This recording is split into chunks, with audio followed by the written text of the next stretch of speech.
the Teflon Don.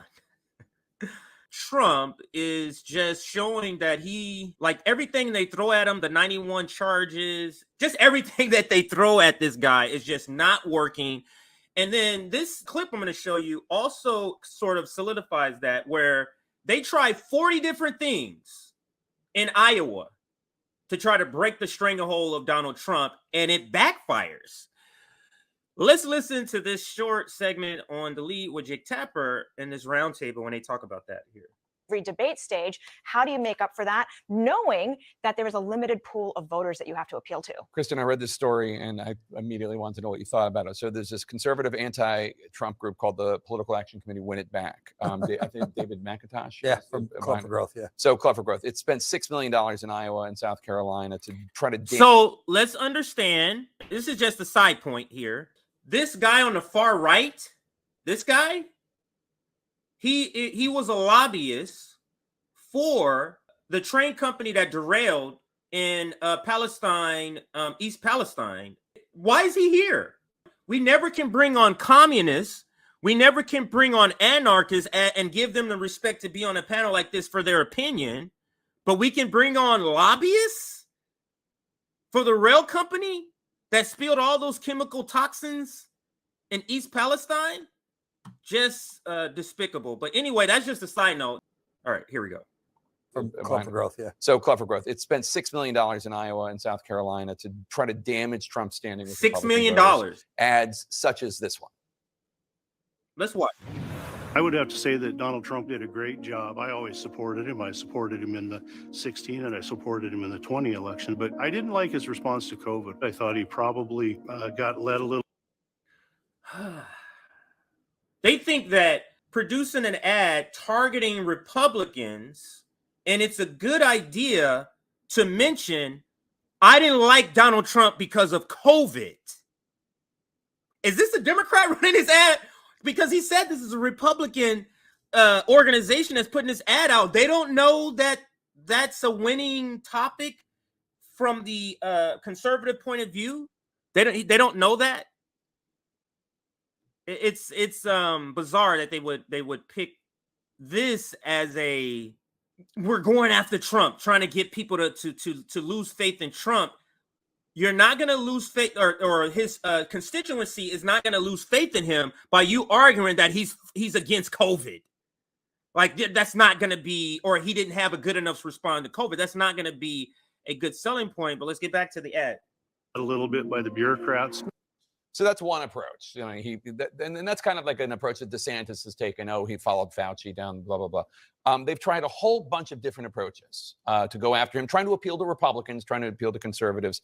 The New York Times reports that this memo from this group, from the head of the PAC, says after more than 40 different anti-Trump TV ads, quote, all attempts to undermine his conservative credentials on specific issues were ineffective.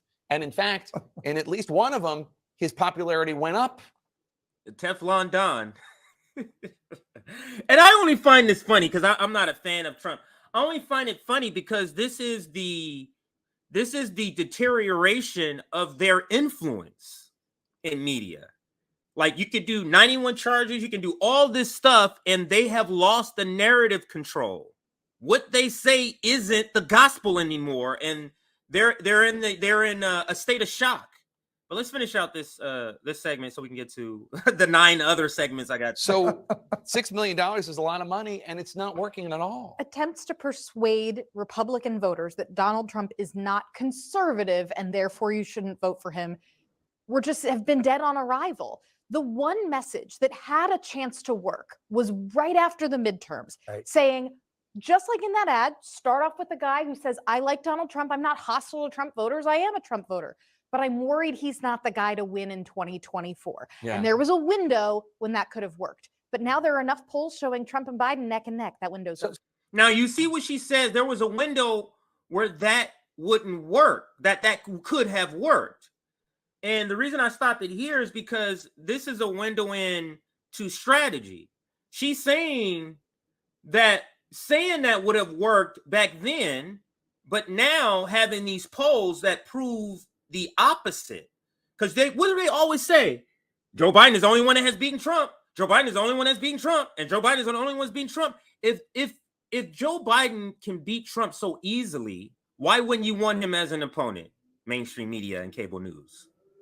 Why wouldn't you want that? Unless it's not true. But to her point, it is true.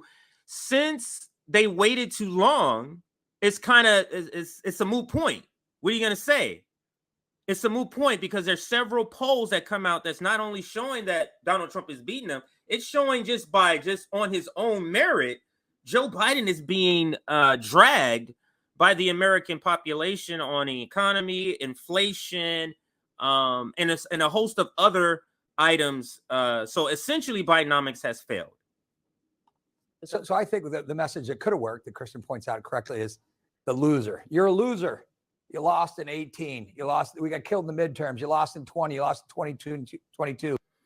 That whole narrative of you lost in 22 in order to be like, you are a loser. Donald Trump didn't run in 2022. But they're just running with that sort of phrase. Donald Trump was not running in 2022. So as much as you're trying to act like the election in 2022, excuse me, that the election in 2022 had anything to do with Donald Trump, you're sadly mistaken. And the recent polls are actually proving that to be wrong. You're going to lose in 24. You're a loser. You haven't won, right? And I think that would have been sticky. And here's where Biden comes in, because he's running a general election right now.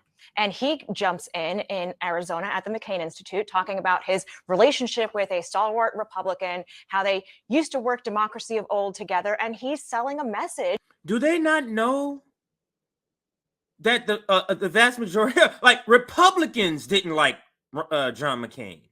So what are you talking about? That's why he started doing this whole "I'm a maverick," because there was a lot of times he was in disagreement. They didn't like John McCain too much. Being that Democrats can only come up with terrible strategies, they go, "Oh, let's go to Arizona and talk to the guy that Republicans didn't like that much." But we continue.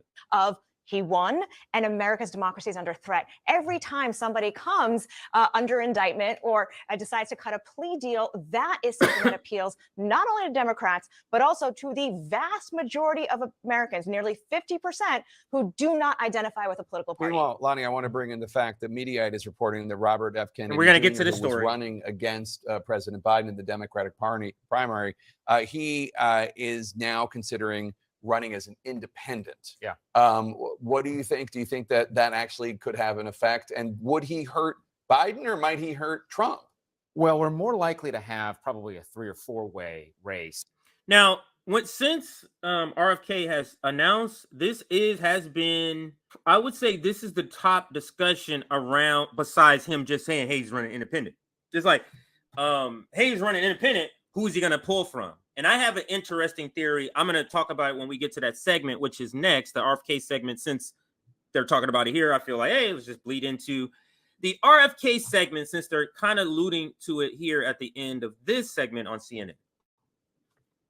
Than we are to have a non-Trump candidate as a Republican nominee. If you look at whether it's Robert Kennedy coming out and doing his own thing, you've got this no labels candidate potentially that could be another, possibly Jim Manchin. We don't know. Yeah, and I mean that's a more likely scenario, and we can debate sort of who they take share from. But if you've got Robert F. Kennedy and you've got a candidate that, let's argue, is center right, well, you got Cornel West also. Then it's interesting, and then it becomes an interesting dynamic. So I've looked at data around this, and on the one hand, you would assume actually that RFK, because he's doing really poorly in Democratic primary polls, would maybe actually pull more Republican voters. His message on things like vaccines, he's got this more populist kind of message. But the data that I've seen suggests he kind of pulls equally from both sides. So at the moment, I think his influence would be a little bit unclear for Washington. So to her point, and that's where this segment ends, she's saying she's looked at data where it says, no, he's pulling from both sides. And it's interesting because there is a Fox News Fox News Jesse Waters show where his guest does think this is bad. And I'll get more into that in just a second, but that's funny because it's the next segment. But in just a second, but to end this segment, the name Teflon Don sticks with him. I mean, ever since his whole time that he's got on the stage as a presidential candidate, from his grab them by the grab him by the vagina. Let's just say that. Grab him by the vagina comments to the, women accusing him of sexual abuse or rape or something like that. Nothing is stick. 91 felony counts. Nothing is sticking to this guy as far as the Republican people who want him to be the nominee. And that's the reason why I call him the Teflon Don.